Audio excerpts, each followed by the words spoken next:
हाँ साथियों, नमस्कार। गोमती अकेडमी सुल्तानपुर में आपका हार्दिक स्वागत है। आज हम भारतीय संविधान के एक और नए अध्याय मंत्रिपरिषद की संरचना के विषय में आपको बताएंगे। सबसे पहले आप हमारे चैनल को सब्सक्राइब कर लीजिए, बेल दबाकर ऑल पर क्लिक कर लीजिए, जिससे सभी नोटिफिकेशन आपको मिलता रहे। हमने आपको प्रधानमंत्री के विषय में बताया। 2 वीडियो के माध्यम से प्रधानमंत्री की नियुक्ति और उसके शपथ कार्यकाल आदि के विषय में, अगले वीडियो में उनके दायित्व, कितने प्रधानमंत्री आज तक हुए हैं और उनके कितने मुख्यमंत्री प्रधानमंत्री, इन सब के विषय में हमने बताया। परीक्षा के दृष्टिकोण से उपयोगी है। उसमें अगला चैप्टर मंत्रिपरिषद की संरचना है। इस तरह से मंत्रिपरिषद की समितियों का भी एक वीडियो दिया जाएगा। उसके बाद संसद से जो प्रश्न बनेंगे उसको बताया जाएगा। तो आज हम मंत्रिपरिषद की संरचना, इसे हमने आपको बताया था। तो एक चीज इसमें समझिए, सबसे पहले आप बार वीडियो में आपको मंत्रिमंडल और मंत्रिपरिषद शब्द मिल रहा है, तो आप सबसे पहले मंत्रिमंडल और मंत्रिपरिषद समझ लीजिए, उसके बाद इसकी संरचना समझ लेते हैं। देखिए, मंत्रिपरिषद और मंत्रिमंडल, हमारा मंत्रिमंडल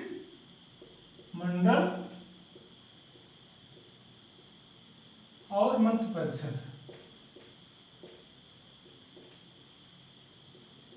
मंत्रिपरिषद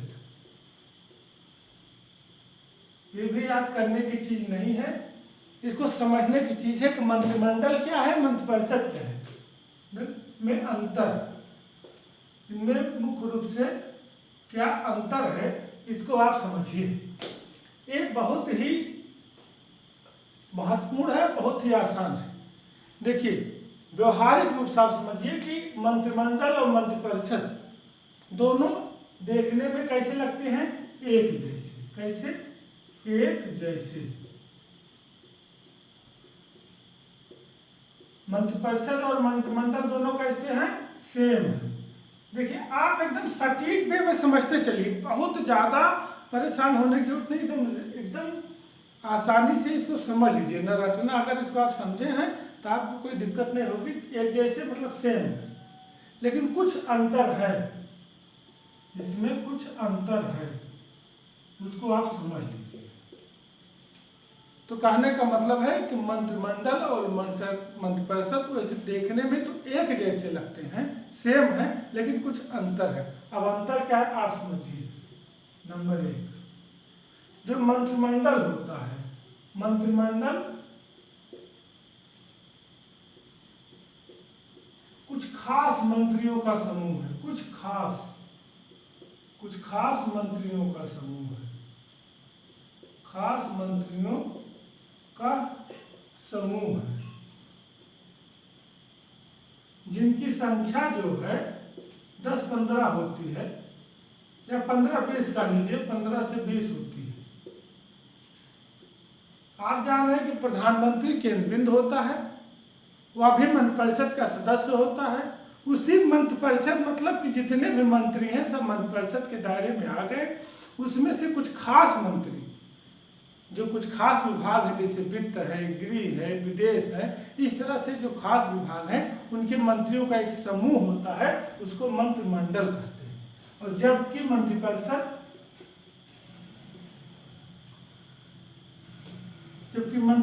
क्या होता है, सभी मंत्रियों का समूह होता है। सभी मंत्रियों का मतलब इसमें खास वाले भी आ जाते हैं और मंत्री भी आते हैं, जबकि मंत्रिपरिषद सभी मंत्रियों का समूह है, सभी मंत्रियों का समूह है। अब आप समझ गए होंगे, जिसमें 50-60 मंत्री आ जाते हैं, 50-60 मंत्री होते हैं, मतलब कहने का मतलब है कि जितने मंत्री होते हैं सब मंत्रिपरिषद में आ जाते हैं, कुछ खास मंत्री मंत्रिमंडल में आते हैं। अब दूसरी चीज आपको यहाँ और स्पष्ट हो जाए, फिर इस पर चर्चा करते हैं कि मंत्रिमंडल में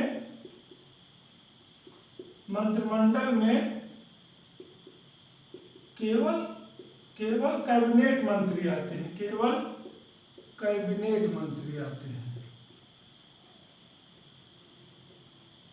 केवल कैबिनेट मंत्री आते हैं। जो कैबिनेट मंत्री आते हैं समझिए। अभी जो हम मंत्रिपरिषद की संरचना पढ़ाएंगे उसमें मंत्रालय ही पढ़ाएंगे, कौन कौन से मंत्री होते हैं, तो आप समझ जाएंगे कैबिनेट कौन होता है। तो मंत्रिमंडल में केवल कैबिनेट मंत्री आते हैं, जबकि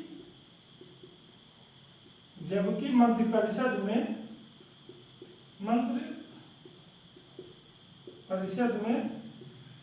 कैबिनेट मंत्री, कैबिनेट राज्य मंत्री और उप मंत्री, जो मंत्री की तीन श्रेणियां है, कैबिनेट मंत्री, राज्य मंत्री और उप मंत्री, तीनों मंत्रिपरिषद में आ जाते हैं। अब आप समझ लीजिए, इसके नाम से जैसे स्पष्ट है कि मंत्रिमंडल और मंत्रिपरिषद देखने में एक जैसे लगते हैं, लेकिन इसमें कुछ अंतर है।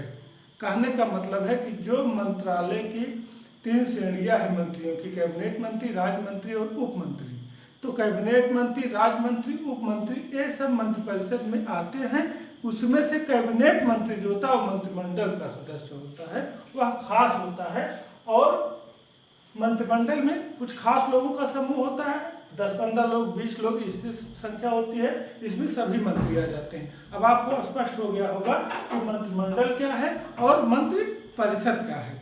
कहने का मतलब है कि मंत्रिमंडल और मंत्रिपरिषद दोनों का अंतर यही है कि वह खास लोगों का, स्पेशली कैबिनेट मंत्रियों का एक समूह जो है वह मंत्रिमंडल कहलाता है और सभी मंत्रियों का समूह मंत्रिपरिषद कहलाता है। यह मुख्य रूप से दोनों में अंतर है।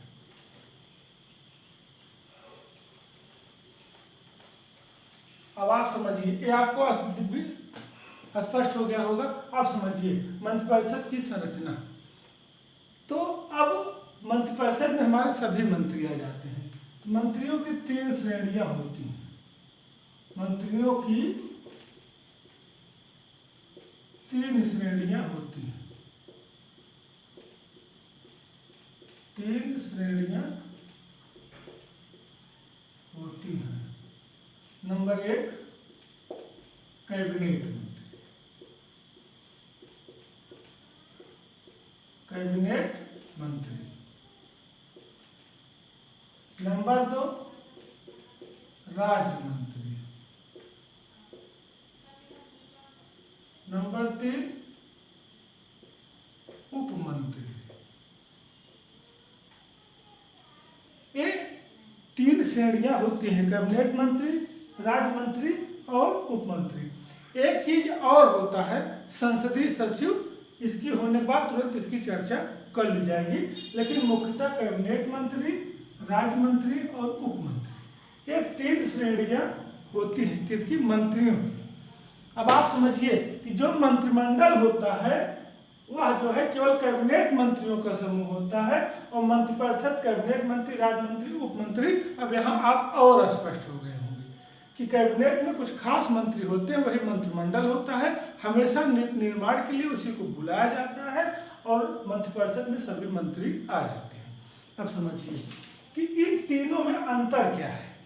इन तीनों में अंतर इनके पद का है। कैबिनेट मंत्री का दर्जा थोड़ा ज़्यादा है, राज्य मंत्री का उससे थोड़ा कम है, उप मंत्री का उससे थोड़ा कम है। तो उनके पद का, उनके व्यवस्था का, उनके वेतन का, उनके जो सुविधाएं हैं, जो सरकार में उनका रोल है, उसी अनुसार उनका अंतर भी है।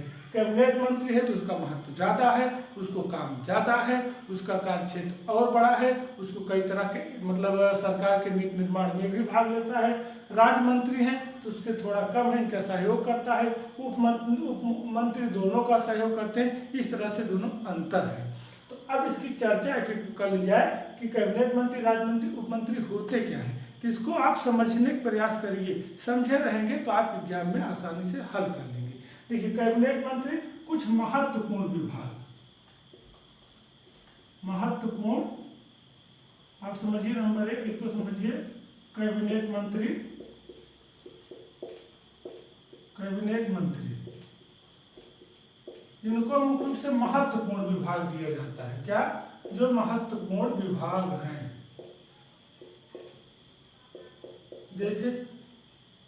जैसे गृह विभाग, गृह मंत्रालय, रक्षा मंत्रालय, विदेश मंत्रालय,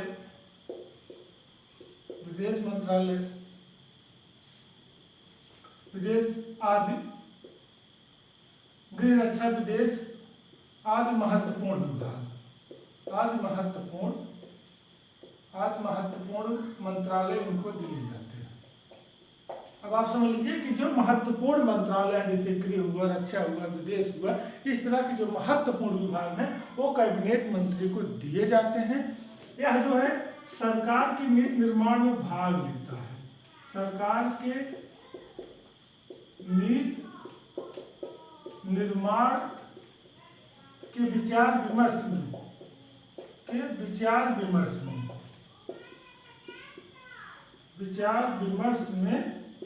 भाग लेता है।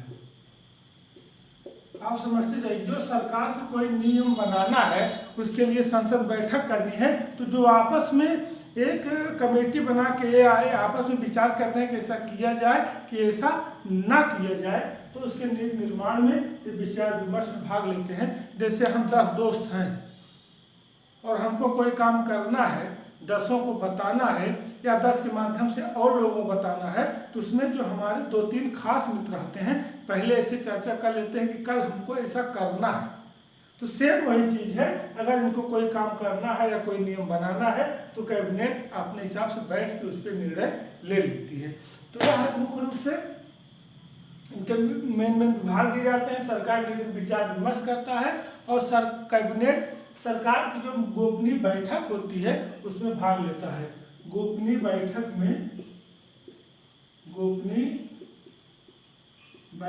में भाग लेता है। इसमें सबको अलाउ नहीं रहता है, गोपनीय बैठक में भाग लेता है। कहने का मतलब है कि यह सरकार का केंद्र बिंदु है, सरकार का केंद्र बिंदु है। अब आप समझ गए होंगे, अब और बताने की जरूरत नहीं, आपको इतनी चीजों से स्पष्ट हो गया होगा कि सरकार का समझ लीजिए कि आंख है, जैसे मोदी कैबिनेट की है, तो जो इनके कैबिनेट मंत्री हैं, जैसे गृह मंत्री, रक्षा मंत्री, विदेश मंत्री, इस तरह जो मंत्री हैं उनकी आंख है, समझ लीजिए वही सरकार का आईना दिखाते हैं, उसी हिसाब से सरकार काम भी करती है। और इनका मुख्य रूप से सरकार से मिलजुल कर, सरकार इसे मिलजुल के काम करती है। तो सरकार की गोपनीय बैठक में उस बात करने में, विचार विमर्श करने में इनका महत्वपूर्ण रोल होता है। ये हमारा कैबिनेट मंत्री हो गया। स्पष्ट हो गया होगा, कैबिनेट मंत्री महत्वपूर्ण विभाग जैसे विदेश, रक्षा, गृह आदि मिलते हैं, गोपनीय बैठक में भाग लेते हैं। कोई नियम बनाने से पहले विचार विमर्श करते हुए इनकी अलग से कैबिनेट बैठक भी होती है या कैबिनेट बैठक में भाग लेते हैं। अब अगला आइए, राज्य मंत्री। अब नंबर 2 क्या है? राज्य मंत्री। देखिए, ये समझिए, ये न तो कैबिनेट के सदस्य होते हैं, न तो कैबिनेट की बैठक में भाग लेते हैं। ये लाइन याद रखिएगा, ये न तो कैबिनेट के सदस्य होते हैं, न तो कैबिनेट के सदस्य होते हैं, न तो कैबिनेट की बैठक में भाग लेते हैं, न तो कैबिनेट के बैठक में भाग लेते हैं, बैठक में भाग लेते हैं। ये लाइन याद रखिएगा। लेकिन ये न कैबिनेट के सदस्य नहीं होते हैं, न तो कैबिनेट की बैठक में भाग लेते हैं। यदि बुलाया जाता है, यदि आवश्यकता पर इनको बुलाया जाता है, यदि बैठक में भाग लेने के लिए, बैठक में भाग लेने के लिए बुलाया जाता है तो भाग लेते हैं, तो भाग लेते हैं।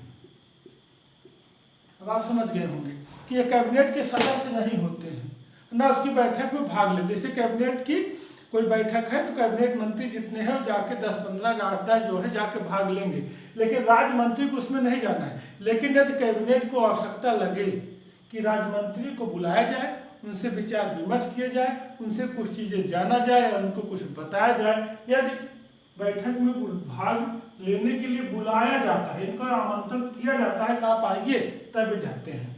तो यहाँ आप स्पष्ट होंगे, कैबिनेट मंत्री कैबिनेट की बैठक भाग लेता है। राज्य मंत्री कब भाग लेता है? जब उसको बुलाया जाता है तब। अब दूसरी चीज, इनको ये मुख्य रूप से इनको स्वतंत्र प्रभार मिलता है। जब इनको स्वतंत्र प्रभार मिलता है, स्वतंत्र प्रभार मिलता है, तो स्वतंत्र प्रभार मिलता है तो कैबिनेट मंत्री की तरह अपने विभाग का संचालन करते हैं। तो कैबिनेट की तरह अपने विभाग का, जो विभाग मिला रहता है, कैबिनेट की तरह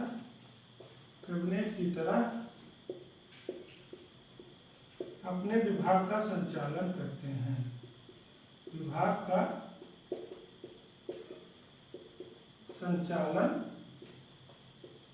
करते हैं।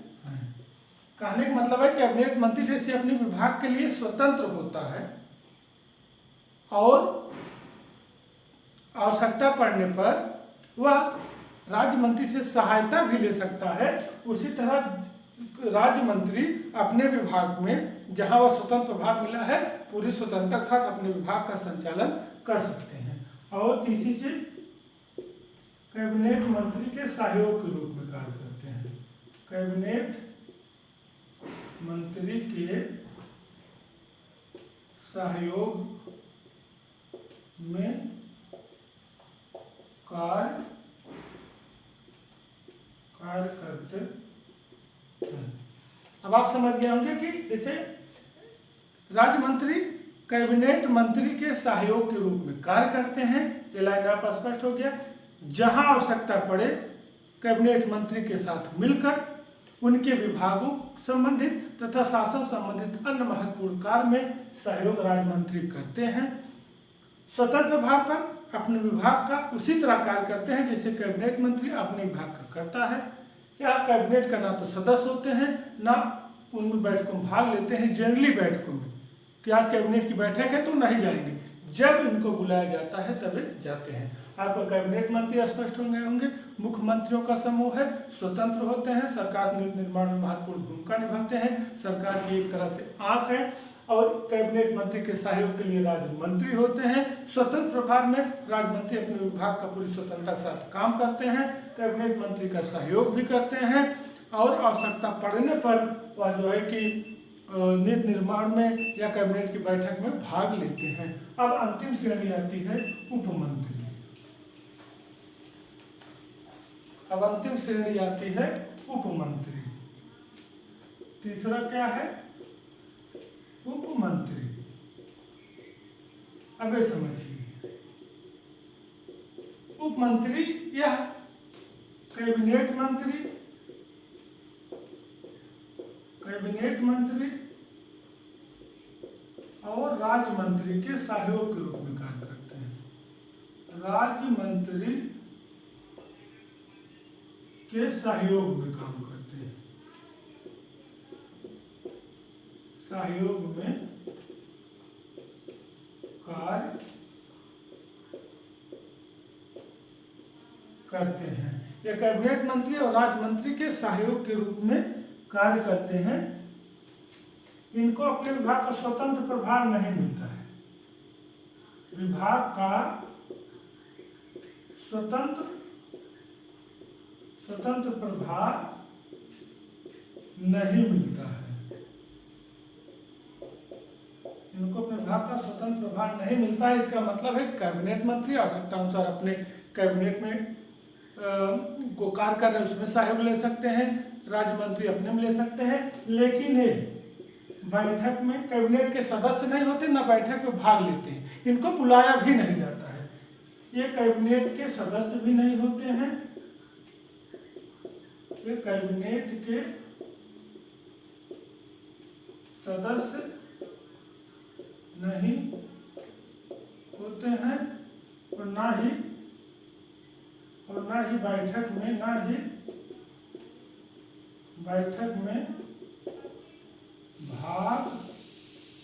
लेते हैं।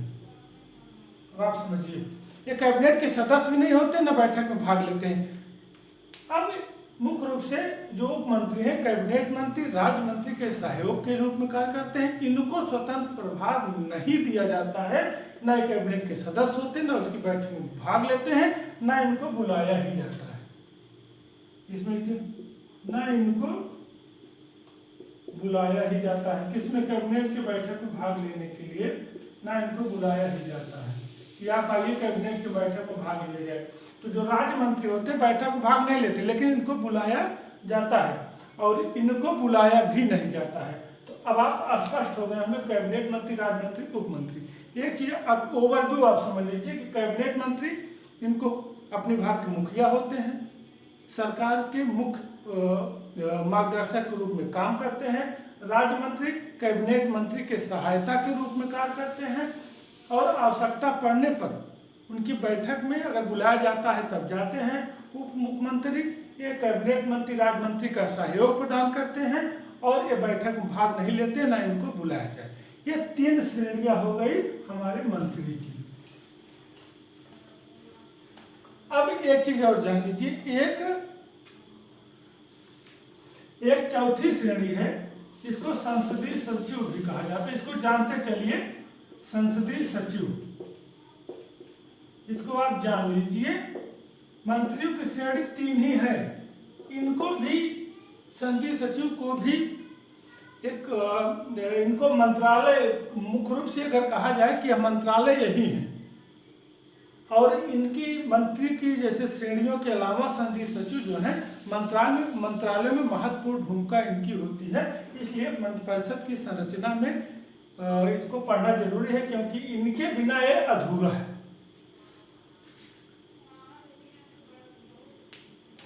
ये जो अब समझ लीजिए कि संसदीय सचिव, ये मंत्रालय इन्हीं के नाम से चलते हैं। मंत्रालय इन्हीं के नाम से चलते हैं। कहने का मतलब है कि मंत्रालय में इसका रोल है, ये मंत्रालय का सचिव होता है, उसी के अनुसार मंत्रालय चलता है। मंत्री सचिव संबंध आप जान रहे हैं कि बिना दोनों एक दूसरे के पूरक हैं और बिना इनके काम नहीं चल सकता है।